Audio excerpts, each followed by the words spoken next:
So I'm going to tell you something and you'll wonder why you've never been told this before.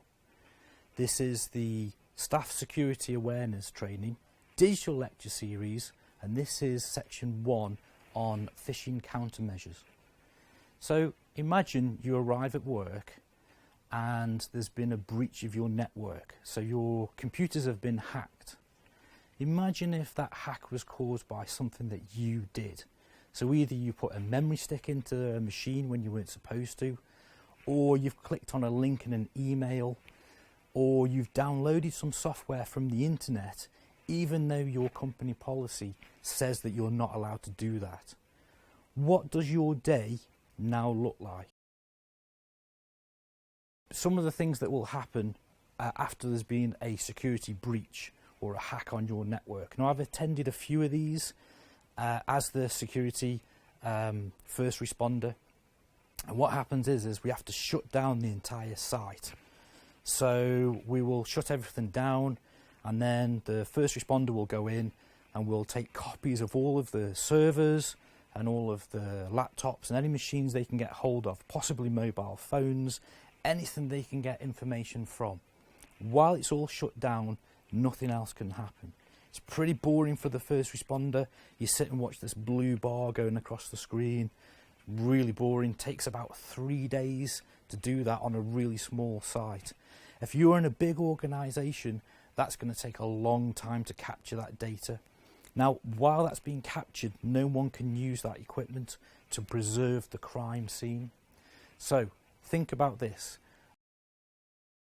There'll be no internet, right? Therefore, there'll be no mobile phones, no network, no data's available, so none of your customers, none of the information, the databases that you normally use. There'll be no applications.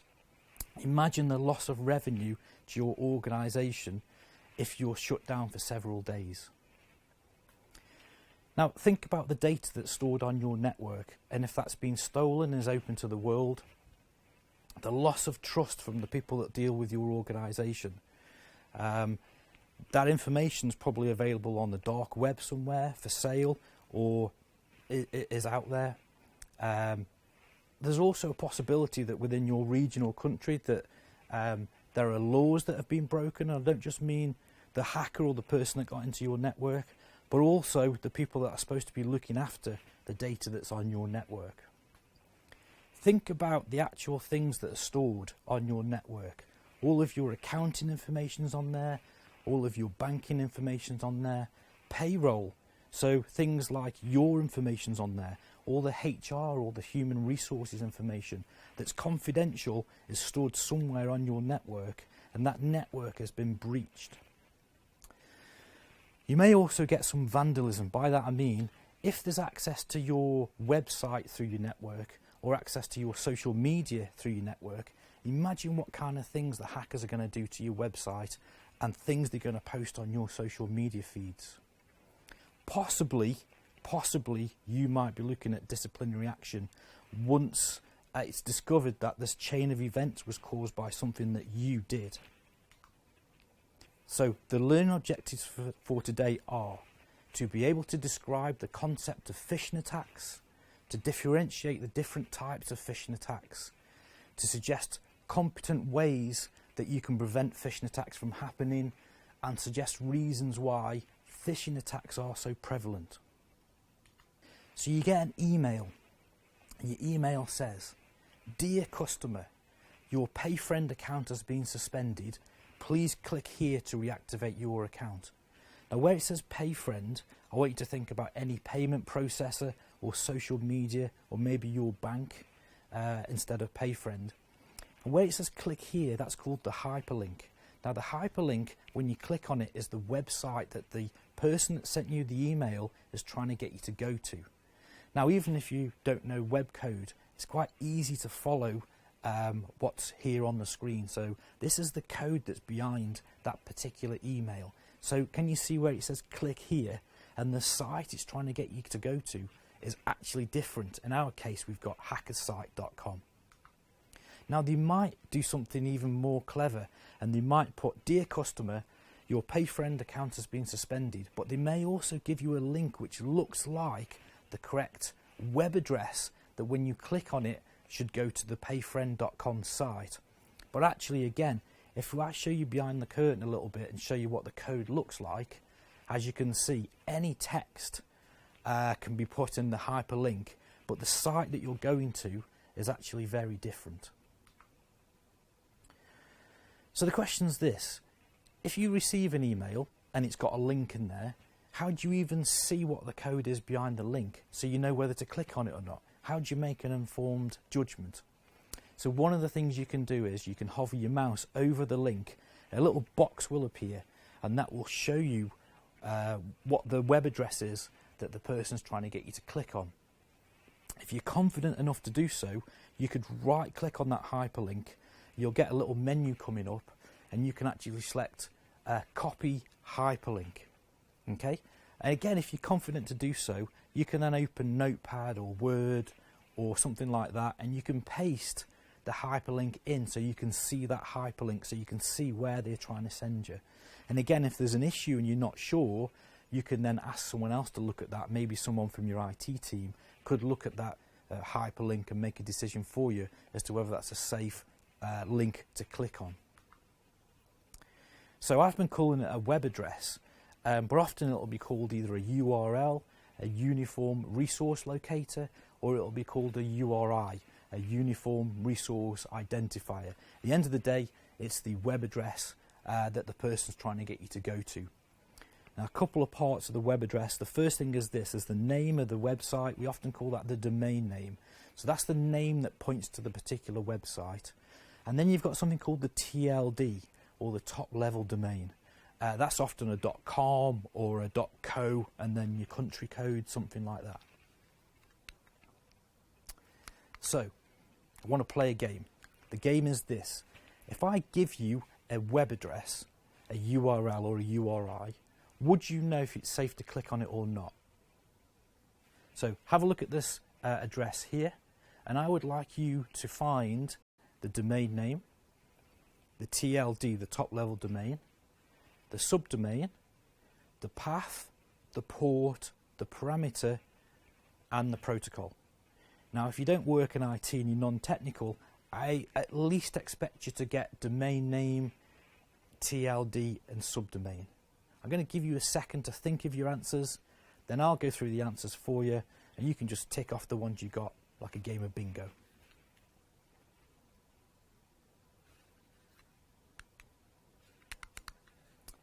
Okay, so for domain name, you should have got com secure server main system. Yeah, give yourself a big tick if you got that. If you thought it was payfriend.com, I'm afraid you are vulnerable to being attacked with these particular scams or attacks. Okay, cost £6.99, £6 UK to buy this domain name. No one questioned that was buying this domain name. It's just a normal HTTP non-secure domain. As I say, no one stopped me. I bought this, and this would catch out many people on a phishing attack. What do you think the top level domain is, the TLD? So the top level domain is a .ie. Now I chose a .ie so that you would fall for the .com part of the web address. There are many different top level domains. The common ones, as I say, .co, .country code, or .com, people know to look out for, but there's actually a whole range of top level domains that you can pay for. What did you get as the subdomain?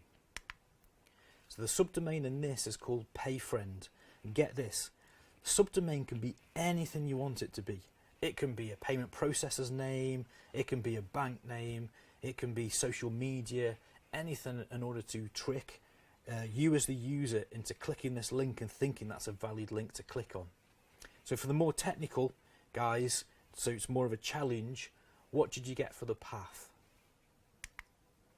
So the path is /devices, and devices is where this particular web page is stored on disk. What did you get for the port number? Now there's a clue there, this is a number. So it's 16549. Normally web pages are either stored on port 80 or 443, the fact that this is an unusual port number, again, alarm bells will start ringing for more technical people that this isn't a normal web address that you'd want to be clicking on. What's the parameter part? So the parameter part is at the end there, it's the question mark ref ID. Again, the hacker or the malicious actor in this phishing attack can put anything he wants in order to make this URL or web address more attractive for you to click on. So you may put something in there that adds weight to the fact that the web address is a correct one. Final part to this is protocol. So what is the protocol for this particular web address? So we alluded to this. This is a HTTP web address as opposed to a HTTPS. So that means HTTP just means that the text itself, as it's sent to and from the web server, is in plain text. Meaning, if someone could see that text, we call it sniffing the network. If someone sniffs this network and looks at that particular information being sent to the web server and information coming back, they can just read that in plain text. Whenever you get a website where it says HTTPS, and typically what you'll get then is you get the little padlock in your browser as well, that means that that's the secure version of the page. And what happens with the secure version of the page is even if someone sniffs the network and looks at that particular bit of information being sent to and from the web server, it's not human readable. It just looks like jumbled code. So that's an extra level of security, particularly if you're entering information like usernames, passwords, maybe credit card information. You want to be checking that the page itself has flicked to the HTTPS part of the page, the little padlocks there. Now some pages start off with a HTTP and then only go to the S part when you try and log in. That's fine as long as it's switched before you try and log in. Some sites have HTTPS throughout the site, and that's even more secure. Some modern browsers these days, so things like Firefox or Chrome or Internet Explorer, will warn you before you enter credentials, meaning username and password, into sites when that S part hasn't come up. So I tried to look for a rule or a way you could easily be able to look at these web addresses and work out which parts were the subdomain, which parts were the domain, and which parts were the TLD. And it's not easy. The only way you're going to really conquer this is through experience. So if you look at the screen at the moment, so typically what you're going to have is either a subdomain.domain.tld, okay, like uk.mysite.com, or you might have just domain.tld, so you don't always have to have a subdomain, and that's kind of what makes it a little bit tricky, because you get sites with and without this subdomain part. So you might get mybank.com. That's quite a valid domain name, nothing wrong with that, even though there's no subdomain. Now some top level domains have two parts, and we know this because you've got .co and then your country code. Alright, so you might have subdomain.domain.tld.tld, like mail.snailmail.co.fr. So that's a valid web address, nothing wrong with that, where you can use the subdomain, then the domain, then two parts to the TLD or the N part. Again, don't have to have a subdomain, so that makes it more tricky. So sometimes you can have domain.tld.tld, like somesite.co.cz. So another way you might be alerted to the fact that this might be a phishing email could be the text and the way they've written the email. So if you look at this email here, so it says, "Dear username here." Now where it says username here, normally what we'll do is we'll find a person that we are targeting. That's the difference between whether it's a targeted phishing attack or a spear phish, or whether it's just a phishing attack. And the analogy comes from actual phishing. So if you want to capture lots of fish, you get your net and you scoop up lots of fish. That would be termed as a phishing attack. If you want a particular fish, you'd have your spear and you'd spear a particular fish. So spear phishing is where typically we know who the person is that's receiving the email. So it will say "dear" and your name there. And typically in a spear phishing attack, It's going to be from a person that you know. How do we find that person? Well, what we'll do is we'll send out a load of spam or unsolicited emails to your company until one person is out of office and we get their out of office back, and we've probably got a person's name we can use. If we're really lucky, that person's name might be a manager or someone that you report to, and they might have even used the right font and the right graphics, so that when we do our email, it looks authentic. It looks like it's from someone within your organisation. Okay, so dear username here. This email is to announce the launch of a self-service portal on our intranet. There is a benefit to you. So you start reading this email and you think, oh, actually, that would be quite useful. Please log in using your Windows domain credentials in order to activate the new service. This must be completed before 1 p.m. There's a deadline. Now, the reason for the deadline is this. I don't know about you, but I tend to triage my emails. So if an email comes in, my mailbox pings, I have a look. If it's important and I need to read it now, I'll deal with it now. If not, I'll have a session during the day where I'll go through all my emails. So I triage my emails. I don't want you to do that when I'm attacking you with a phishing attack. I need you to answer the email straight away. Partly because as soon as someone realises that this web address is a malicious address, it can be reported and the site could be taken down. So I need as many people as possible to answer the email straight away. I don't want it triaged and left till the end of the day. So that's why there's a deadline in the email. Next it says, all you will lose out and disciplinary action will be taken. So there's a consequence to you not answering the email. So when you see this benefit to you, deadline, consequence pattern, doesn't mean it's a phishing email. I get loads of emails like this all the time. It means that your security awareness should be heightened, and you should be definitely checking the links in this email to see if it's a phishing email or whether it's genuine or not. I want to play another game by showing you some more web addresses and see if you can work out just what the domain names are. Okay, so have a look through, work out the domain name, which ones would you click on and which ones would you not click on. And look, this is staff security awareness training, so you may be thinking, I wouldn't click on any of those links. If that's the case, fantastic, my job here is done. But for those that do click on links, I want you to be able to look at these and find what the correct domain names are. So look at number 1. What did you get for number 1? So com-main server. That's easy, right? So you're starting to learn now the kind of things that we pay for. How we try and trick you by putting in the top level domains, the TLDs, as part of the domain name. What did you get for number 2? So number 2 is just a domain and a top level domain. So nothing wrong with that, just mybank.com. We did put some at the end of it, some parameters just to try and catch you out, but nothing wrong with that. It's even a HTTPS, therefore the information is being sent in a secure manner. What did you get for number 3? So co-uk-email-page. So we tried to catch you out with that one. So for £7 UK, we can buy this domain to try and catch you out. If you want to buy a HTTPS version of the site, it costs another £50 UK. So for £57 UK, you don't have to capture many usernames and passwords in order to make your money back. Maybe that's why phishing is so lucrative and why so many bad actors and scam artists are using this attack.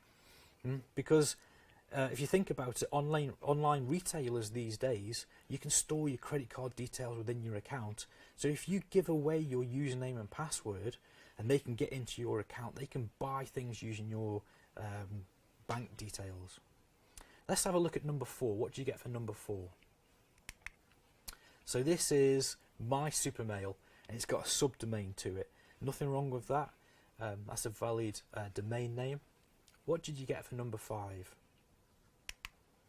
So HTTPS-coffee shop Wi-Fi. Now I was a bit sneaky on this one, and I've actually added in the HTTPS part to the domain name. Now your browser may double this up, and so you get 2 HTTPSs. But with some browsers, the HTTPS disappears, so that may catch some people out. What did you get for number 6? So for number 6, it's just localbank.com. Nothing wrong with that, as long as that is a valid domain name for your bank. And how do you check? Well, one thing you could do is you could actually use a search engine to search for that domain name. If it appears high up in the search rankings, and I don't mean the paid for ads, so the first few things at the top of a search engine are paid for ads. If this domain appears on the first few pages, someone spent a lot of time and effort to get it there. Therefore, it's not a domain that was created by a malicious hacker just that morning or something. So, what did you get for number 7? So, number 7's okay. photosonline-com.az. Again, trying to get it to look like it's a .com by adding on a top level domain of .az, which is an unusual one, but remember there's all kinds of top level domains, ones that you don't often see. Now, number 8, no one falls for number 8. Number 8's there for historical reasons. We used to do phishing this way. We used to put the Google with a 1 as the L, and maybe zeros instead of O's. But with the fonts these days that browsers use, people don't really fall for those, but that's in there just for historical reasons. What people are doing today more often is they're using .coms and things like that within the domain name to trick people into clicking on links. So look at this here. This is a typical email that arrives. One of the reasons why I advocate just deleting spam emails. By spam emails, I mean emails that are unsolicited, so you didn't ask for them. This isn't a company that you've asked for emails, you just get these random emails. I always advocate just deleting them, or in most email software, even if it's webmail or whether it's Outlook, there's normally a way of filtering out the spam or the unsolicited emails.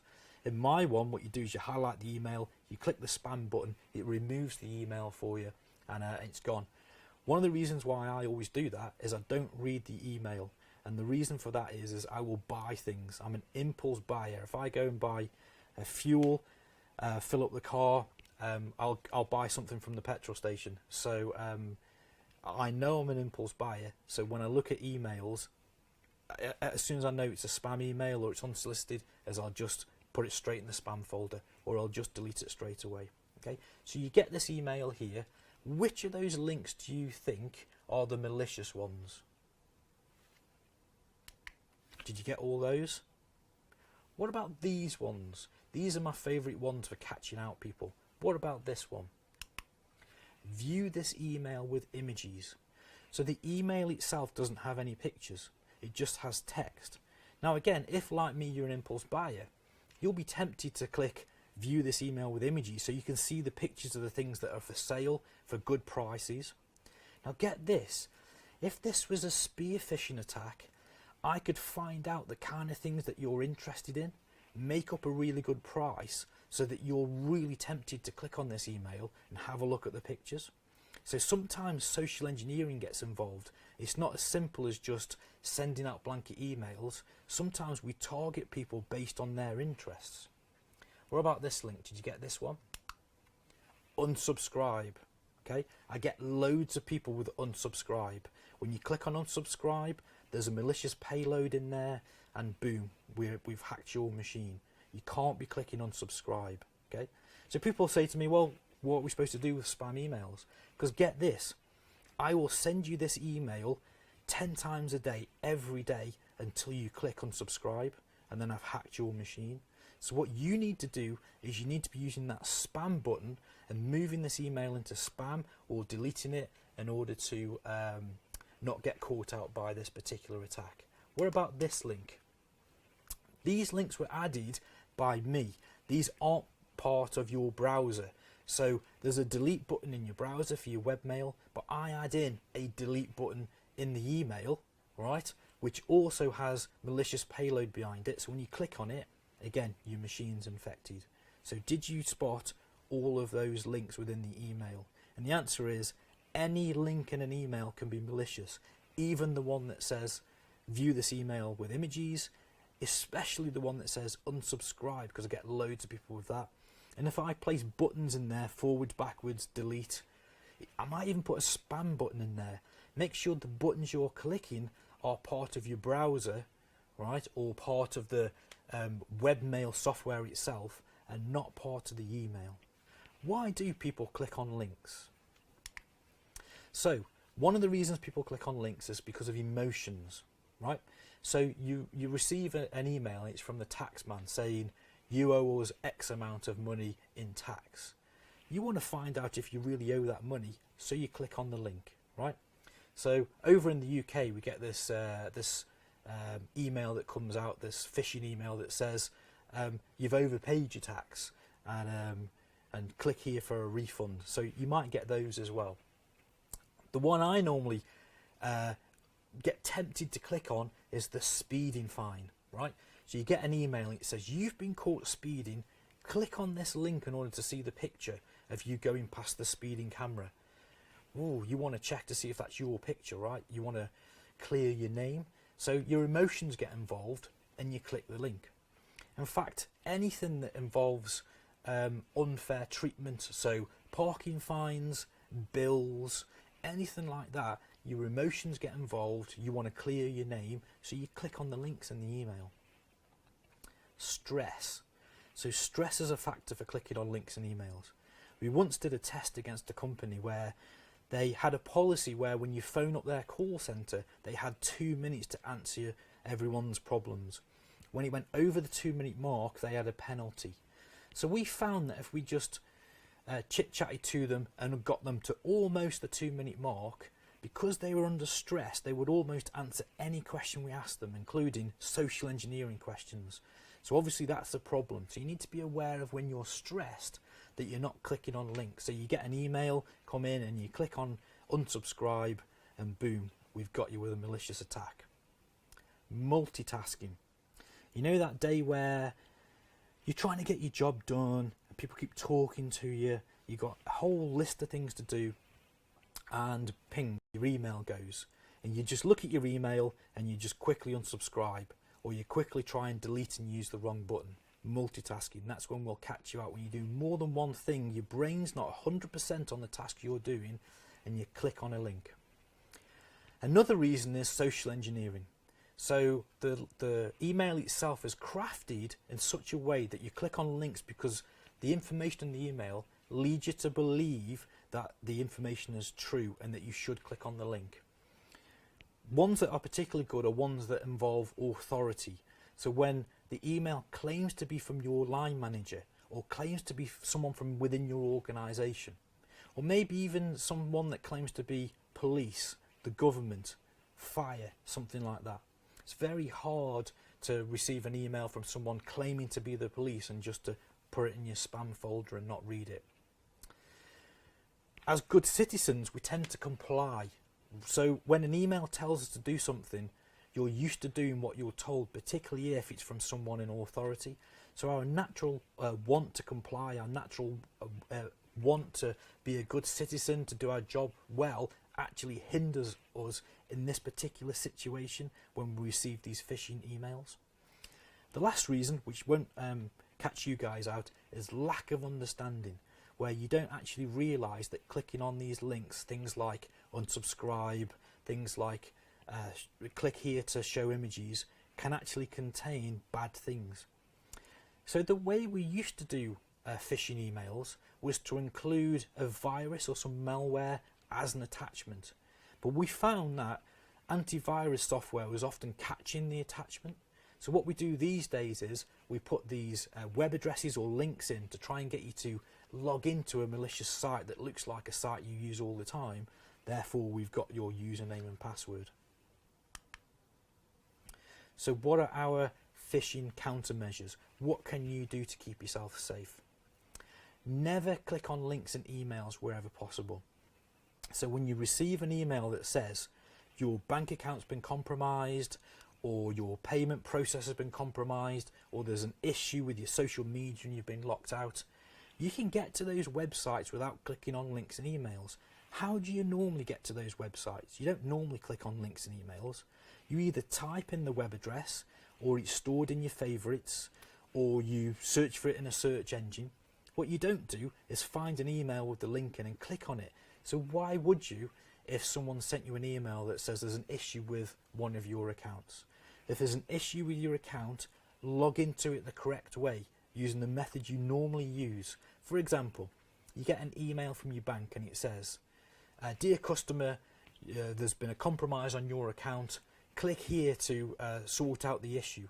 Well, what you do is you get your bank statement, you have a look at what the correct web address is, and you type that into your browser. You go into the site and you make sure everything's okay. And you know what? 9 times out of 10, everything's fine because that email was a phishing email. Right? Had you clicked on a link, you'd have gone to a site that looks very similar, if not the same as the real site. The only difference is when you log on, that information's going straight to the attacker. So, if you have to click on a link, like if you're at work, like you can't not click on links if it's corporate email, check links before you click on them. Okay, so do this right click or hover your mouse over. Say you're on your mobile phone or a tablet. There's no right click, so how do you go about viewing what the web address is that we're trying to send you to? What you do is you hold your finger over the address, the hyperlink, a menu will appear, and again you can then copy that hyperlink and have a look before you click on it. The next thing I would do is this: put junk email straight in the bin. Why? As I've said, impulse buyer, don't be reading junk email, you'll only buy things. Also, you'll be tempted to click on links within that email, and that's how you'll get caught out. Don't open attachments unless you're sure it's safe to do so. Even though that's not the main way that we do phishing emails nowadays, doesn't necessarily mean that you're not going to get caught out by it. So just thinking, oh, there's an attachment there, it's a .exe, I'll just download that and run it, what harm can it do? There's a possibility that your antivirus software has not seen this particular bit of malware before, therefore you can get past your anti-malware or your antivirus software.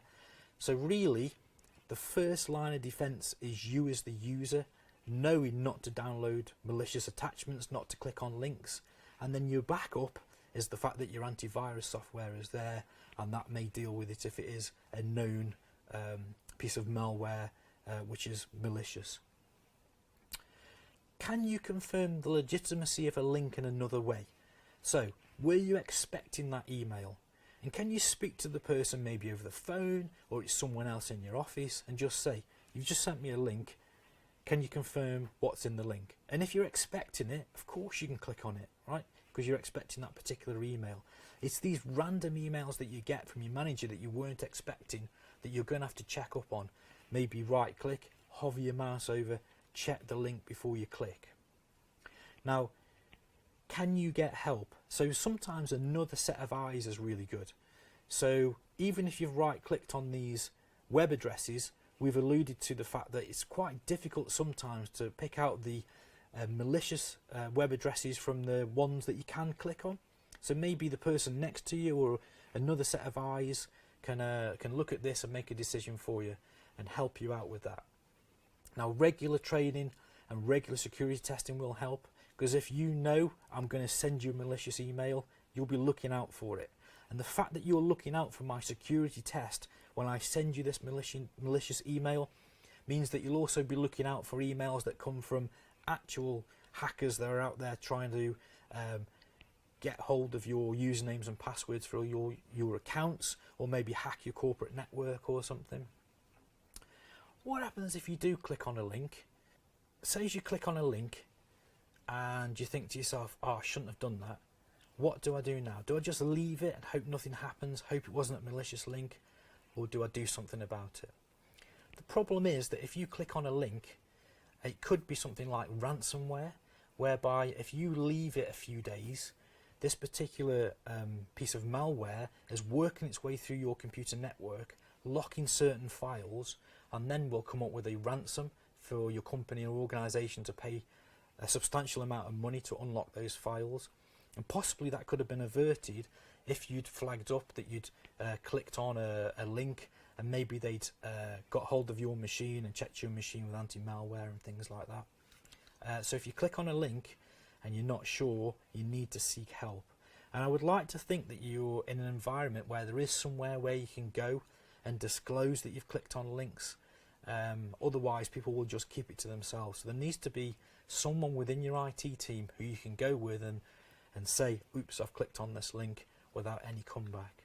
So did we meet our learning objectives for this particular session? So describe the concept of phishing attacks. So phishing attacks is where we send you an email, probably with a malicious link in there, or possibly with a malicious attachment or something. Can we differentiate the different types of phishing attacks? So you've got spear phishing, which is aimed at you, normally from someone that you know, or there's just phishing attacks, which is just randomly trying to catch as many people as possible with the attack. Can you competently describe what can be done against phishing attacks? Well, not clicking on links, going to websites the correct way, hovering your mouse over links and having a look before you click on things, seeking help from people, also being able to spot whether the text in the email is in a particular way, whether it's a particular pattern that means that you are heightened to the fact it might be a malicious email. One of the things that people get recommended and told is to check for spelling mistakes and maybe bad grammar in emails. If I send you an email, expect there to be some typos and some spelling mistakes. I'll be surprised if it's accurate. However, sometimes you'll get an email which just doesn't read right because it's gone through a translation program or something. Again, doesn't mean it's a phishing email, but your awareness to the fact you might be being attacked should be heightened. So why do we think phishing attacks are so prevalent at the moment? Well, for £7 UK, 57 UK pounds if you want the Secure S version, 5 minutes of work just to copy someone's graphics and websites. Imagine how many people will click on links and will get caught out by this. It's quite lucrative at the moment, and so that's why you're getting a lot of phishing emails probably sent to your email box at the moment. Be careful out there. Don't let me get into your machine because you've clicked on one of my phishing emails. Be safe out there.